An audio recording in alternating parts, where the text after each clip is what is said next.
Hi everybody, thank you very much for joining us today for our webinar about millennials and their customer service expectations.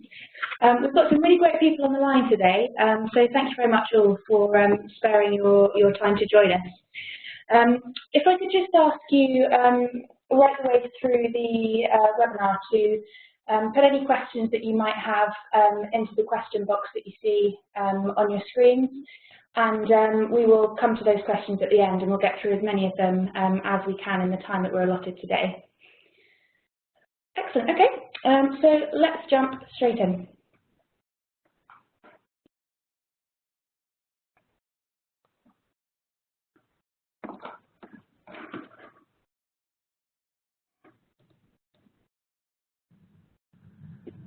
Perfect. So just to give you a little bit of background about us, we are Whitespace, and essentially we focus on helping our clients grow and to address the challenges that they might have around growth.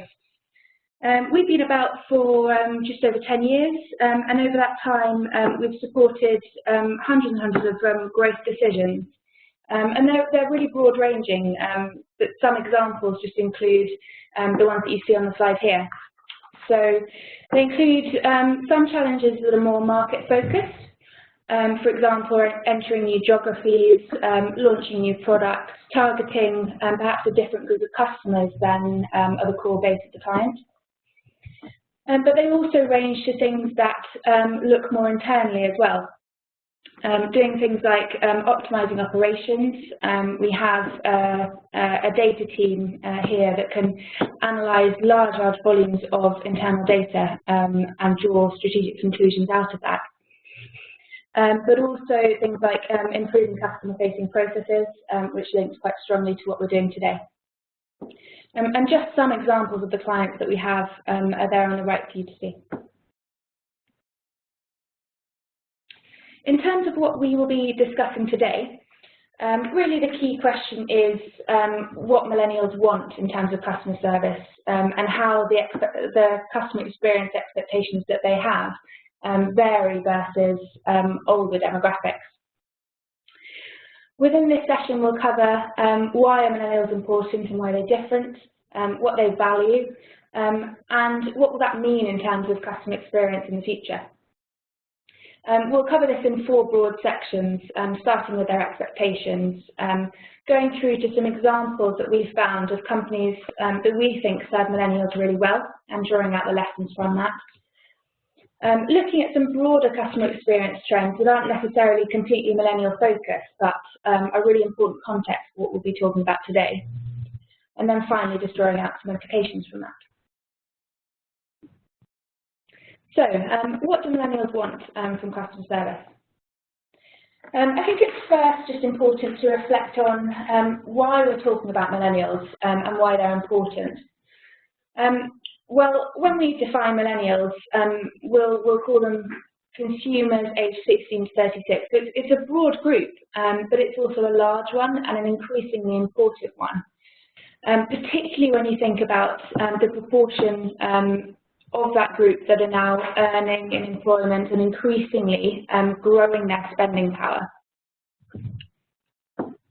They're also quite clearly different consumers, so they've grown up with technology, and therefore I think the expectations that they have around customer services are quite naturally a little bit different to perhaps the older consumer. It's also just important to reflect on the fact that they are a big news topic at the moment. And just when we were putting some of this research and analysis together, we took a look at the news headlines at the time. And you can see the sorts of things that are very, very commonly coming up as news headlines. And interesting that sometimes they're talked about really, really positively as a group of consumers that really drive growth. So the example there of Domino's, and we'll come on to look at Domino's in a little bit more detail later in the presentation. But also, I think millennials are sometimes addressed in the press as a bit of a risk, sometimes as a bit of an unknown in terms of how certain companies can engage them. But I think that title there on energy providers must engage millennials today or risk losing them is quite telling. I think it's saying this is a big group of consumers, and if we can't work out how to serve them really, really well, there's a risk that the future of our business could be less rosy than our present. Great. So if we move on to slide number 7. For this piece of work, we conducted different types of research to help us understand millennials' wants and needs. In this, part of that work was a nationally representative survey where we looked at not only millennials but also other age groups. So what we tried to do here was to understand what types of customer service millennials are most likely to use, most likely to want to use, compared with other age groups. So as you can see here, it's interesting but also potentially not surprising that they would use, are more likely to use Facebook and Twitter than other age groups. But if we move on to the next slide, you can see, we've just tried to pull out here, that actually they also still want to use the traditional methods of customer service. So while you might hear from other areas that Facebook and Twitter are kind of what you need to use now to get millennials to kind of discuss with you and to interact with you, actually it's really important to still offer the standard types of customer service. The only thing that seems to be declining is the phone call, which I can say for myself, I don't particularly like using the phone, and I think that's something that is likely to potentially continue to decline. Another interesting fact to pull out is that millennials generally seem to be less inclined to complain. So this can be a real issue for companies, particularly companies like utilities and companies where switching is becoming easier for customers. So you can imagine a situation where millennials are not complaining and instead are just switching to a different company when they're unhappy with the service. So it becomes really important for companies, like utilities companies, to identify the issues before they happen and to try and sort them out before any customers start to leave. Yeah, I think the other interesting point about this is that when you combine this with the fact that these are consumers that are really active on social media, so you can see a scenario where a customer is dissatisfied with the service that you've given them, and actually rather than complaining directly to you, they go on social media and share with their network that they're dissatisfied, which I think creates a bit of a dilemma for companies in terms of how to solve that. And another thing that we discussed was how this might differ across different millennial groups. So on slide 10, we have tried to highlight this because, as you can imagine, an 18-year-old might have very different views from someone that is 30 to 35. But from what we found, generally their views are actually quite similar across all the different groups. The only real difference seems to be that the older age groups are less decisive than the younger age group, which is quite interesting. And generally, they're all quite happy to use the kind of standard methods of customer service, but also use the more social media type customer service methods as well. And comparing this across age groups, you can see a trend that you might expect, but it's important to pull out anyway, that the social media use decreases as age increases.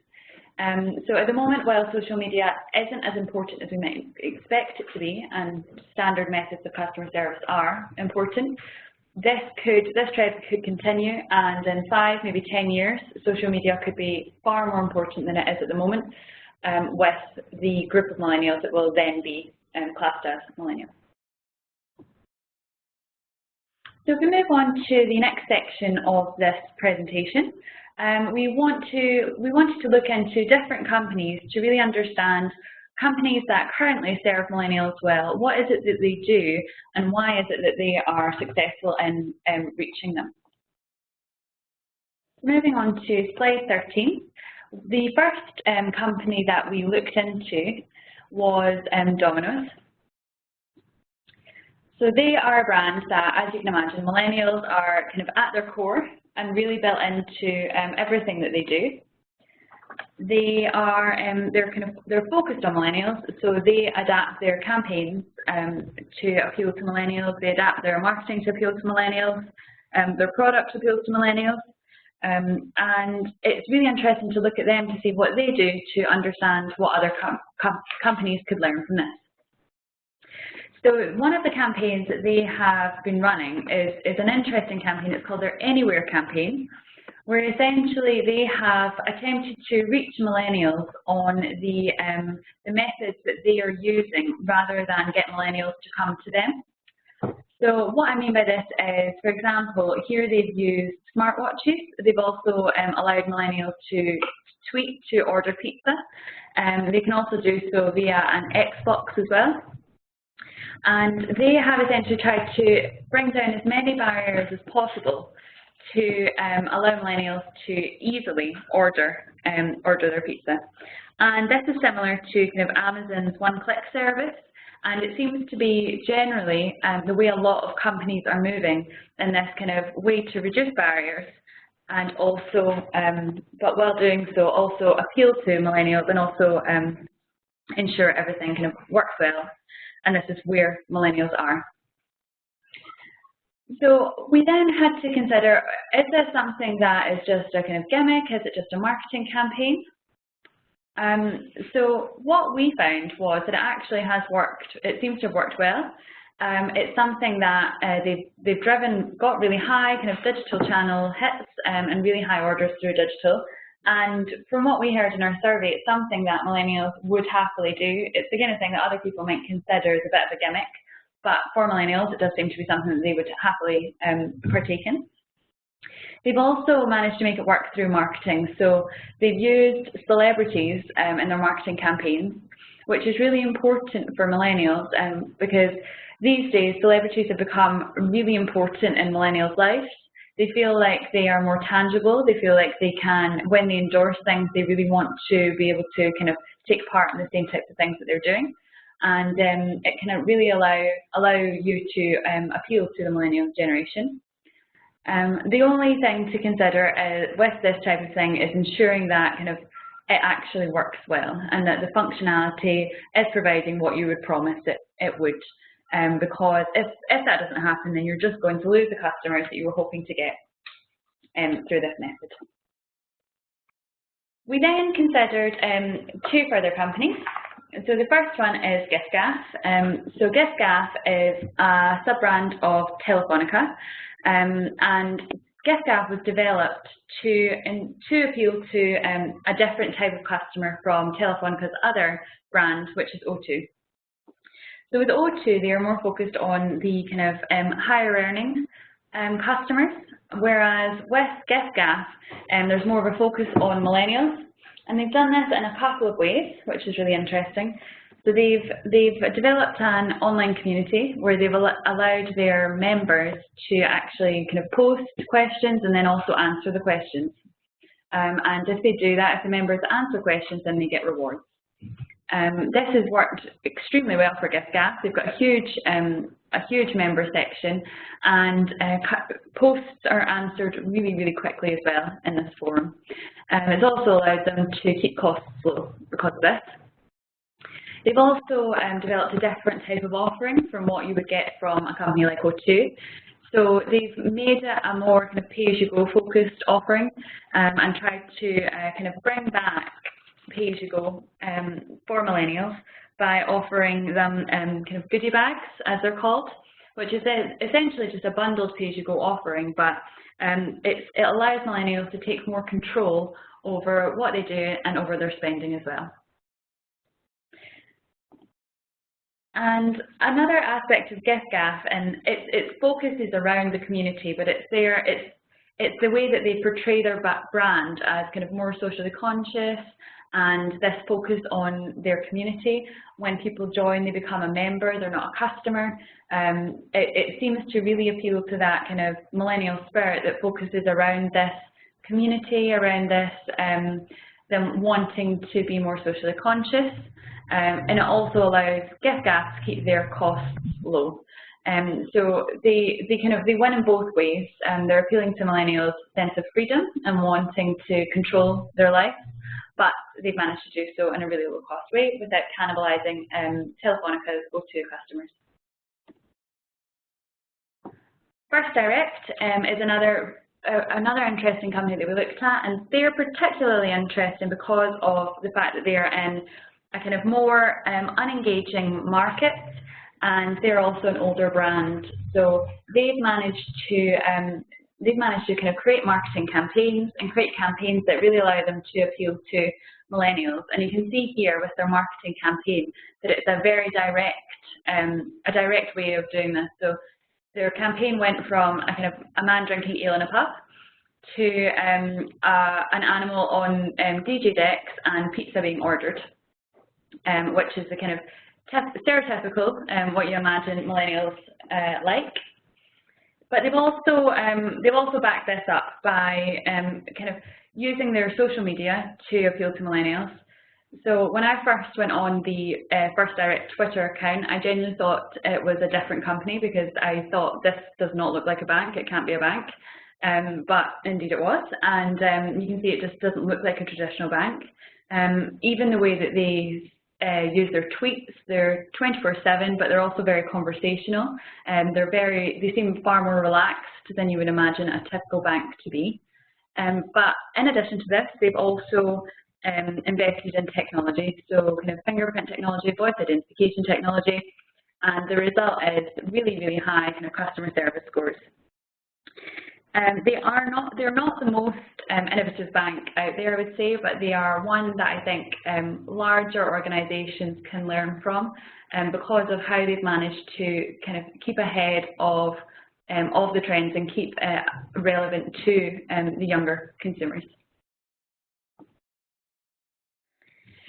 Excellent. So now we're going to move on to have a think about the other customer experience trends across all demographics that are important to take note of in future. I just encourage you also to please jot down any questions that you might want us to answer at the end, just right away as we're going through. So moving on to slide 20 then. What we've done here is just to outline 4 interesting trends that we see appearing in customer service, and which are often now starting to become seen as the basics and things that you really need to offer to create a successful customer experience going forward. These are just 4 of many, many that we could have picked out. The first interesting one that we think is becoming more and more prominent is the idea of self-service.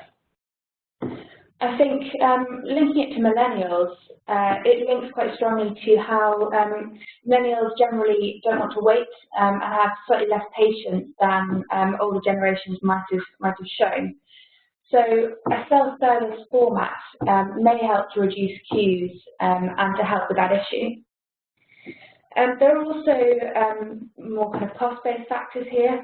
So the ability to serve each customer at a lower cost than using a barista, for example, in Costa's case. I think interestingly though, there are some examples where companies have kind of done a middle ground here.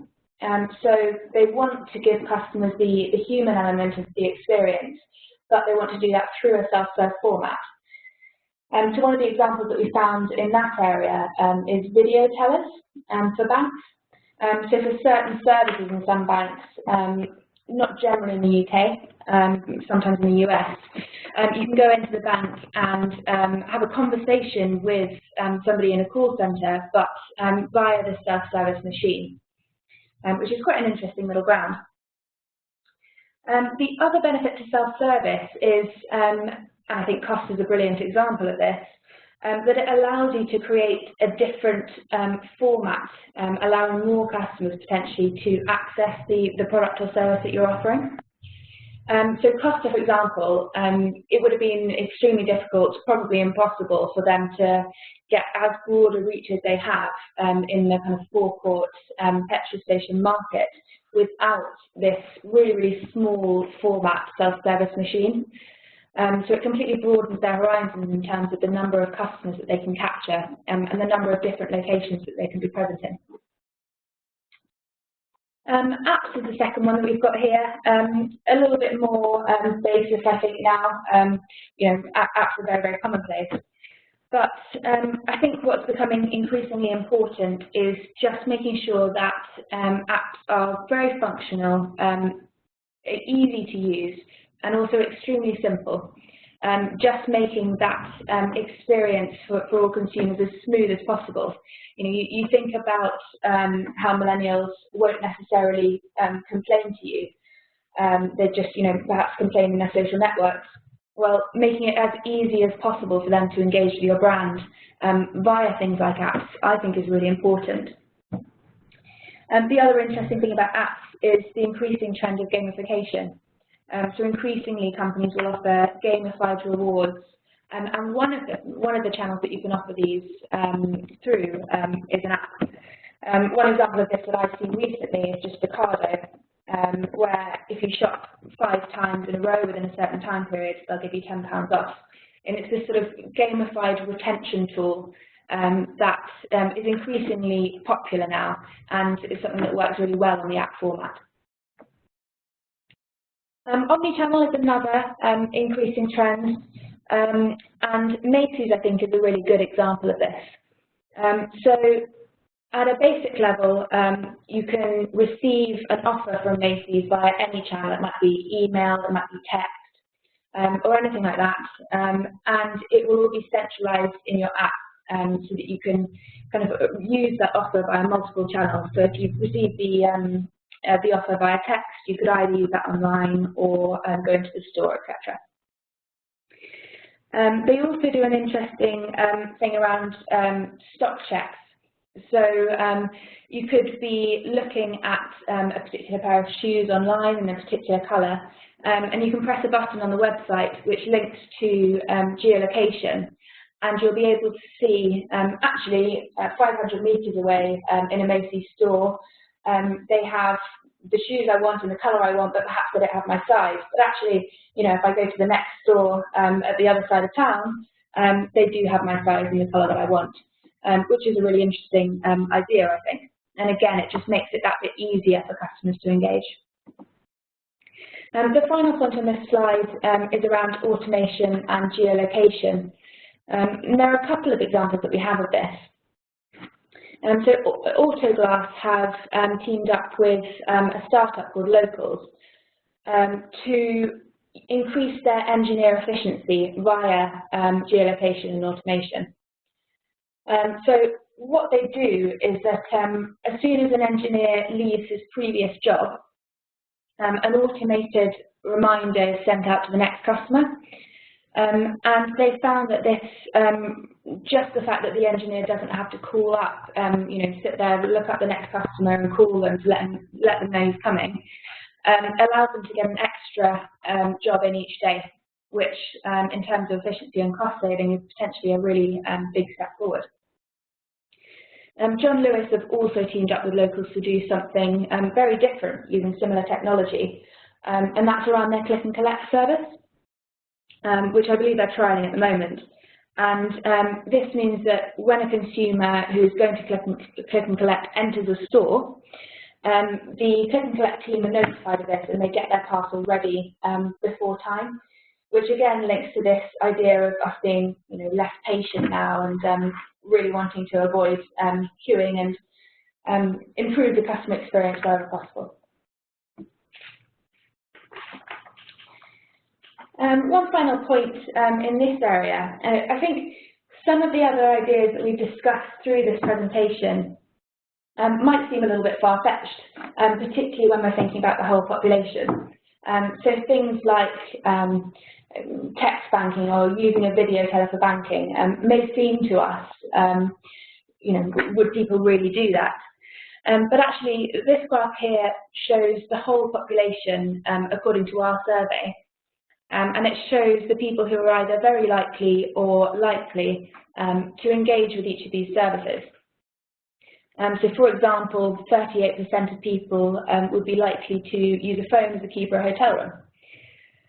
Nearly 30% of people would engage with text banking. And one of the latest things that we've heard about is Snapchat offering a money transfer service as well.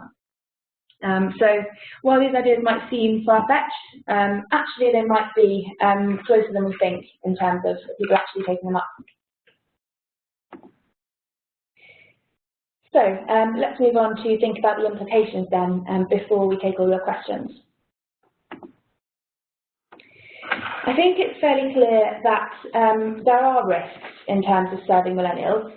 You can go too far in one way.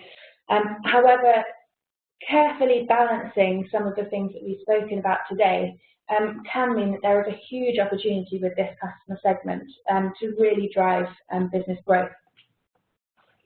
So starting with the risks, I think one of the really major ones is just trying not to avoid the traditional methods of customer service altogether. I think it's very easy to think that social media is, the big thing, and actually that's how millennials want to be served. But we mustn't forget that also they do want to go online and do a contact form. They do want to engage over the phone for certain things. So it's really about striking the right balance between the traditional channels and the newer channels as well. Being mindful that no feedback is not necessarily good feedback. This one I think is really important. And one of the things that you could do around this is monitor interaction with the brand on social media. Equally, ensuring that the sub-brand offering is distinct to your core offering is important, because otherwise there's the risk of cannibalization. And I think we see Telefonica doing that really successfully with O2 and giffgaff. And also First Direct ultimately sits under the HSBC banner. So I think they're also offering something quite distinct to what HSBC offer. And in both of the examples that we've looked at today where there are sub-brands involved, I think they are offering something that's different and targeting a different demographic. On the opportunities side then, there is the potential to reduce the cost to serve for millennials by easing the burden on expensive channels. Again, this is all about that getting that balance right and potentially easing off some of the phone capability and putting some more effort into, for example, Twitter customer service. There's also just the clear opportunity to both protect market share and maximise the opportunities for growth by engaging millennials now and being ahead of the curve and building relationships with these consumers to take your business into growth in the future. I think it's important not to think of brand as a barrier. As we've seen with a couple of examples today, sub-brands can be really, really effective at serving millennials and making your brand relevant to this younger demographic. We saw through giffgaff the potential to take advantage of the social economy, also to engage consumers and to reduce the cost to serve. So giffgaff, with their crowdsourced customer service, have achieved really, really high satisfaction rates while reducing their cost to serve as well. And finally, just the point that engaging with millennials on their terms not only makes it easier for them to engage with you and more likely to share with you when something goes wrong and also when something goes really well, but it also creates the potential to really create growth via word of mouth. So I don't think we've seen a generation before that is as active socially, particularly in terms of social media, as millennials. And if you grow these brand advocates, if you put the time and the effort into cultivating the relationships with this demographic, word of mouth could be a huge growth tool for your business. Excellent. So those are all of the questions, all of the slides that we have for you today, and now we'll just go through some of the questions that we've got. Lovely, great. Well, thank you everyone for sending through your questions, and please feel free, as we said before, to send any more in as we go and as we do now. So let me just pick out a couple. Okay, this one looks quite interesting. So what do you do if your whole business is focused on appealing to the older generation? Sophie, do you want to take this one? Yeah, okay. So in terms of businesses that appeal mostly to an older generation, I think it can be really challenging, particularly if you're producing products and really serving one demographic that's an aging demographic. But there are things that I think you can do. So really simply, if you think that your product actually is relevant to these consumers, but perhaps they don't engage with it as much as you'd maybe expect, then celebrity endorsement could be a useful tool. Also, though, I think the sub-brands that we've seen today show that that could be a good route as well. So maybe producing even a different product that could be more relevant to young people. Actually, I think a really good example in this category is Marks and Spencer's. Obviously, quite topical at the moment. But they do some interesting things to try and broaden their reach into the millennial kind of area. So they do celebrity endorsements. I think at the moment they're using Alexa Chung in their kind of fashion area to try and get some traction with the younger demographic. And to an extent, they also make use of sub-brands as well with their kind of autograph and limited ranges, which allows them crucially to still be very popular and keep driving the sales that they have had with the older generation by keeping the sub-brands that are relevant to them, but layering on top of that some of the other brands, and also focusing on what they're good at. So obviously they're making the most of their food offering, and they're going to be taking that forward to a greater extent in future. Great. So another question we have here is, why did giffgaff think pay-as-you-go was a better model to appeal to millennials than the traditional contract model? So if I take this one, it's an interesting question and one that we kind of went into a bit in the presentation. But essentially, from what we've seen, millennials prefer to have more control and also to feel more free than older generations would be kind of happy to do. So pay-as-you-go allows them to be in control of exactly how much they're spending, and also allows them to not top up whenever they want to, or to move to a contract model if they ever wanted to do this. I think this is it's an interesting area and one we've looked into for other industries. It comes up time and time again in the energy industry, where pay-as-you-go was traditionally seen as something that customers that maybe couldn't afford their energy bills would use. But now it's the kind of go-to model for the more innovative brands, and it's something that is certainly growing. And it could be similar with mobile phones. People just seem to be happier to have that control, and it's not got the same stigma as it used to have. So again, as I said, just feel free to ask any more questions that you have. Another one that we have here is, so what can companies with unengaging brands do to appeal to millennials? Sophie, do you want to take that one? Sure, yeah. So I think this is a challenge that is really, really relevant to some of the less engaging brands, like energy, as you just mentioned, but also things like financial services and other utilities more broadly, I think.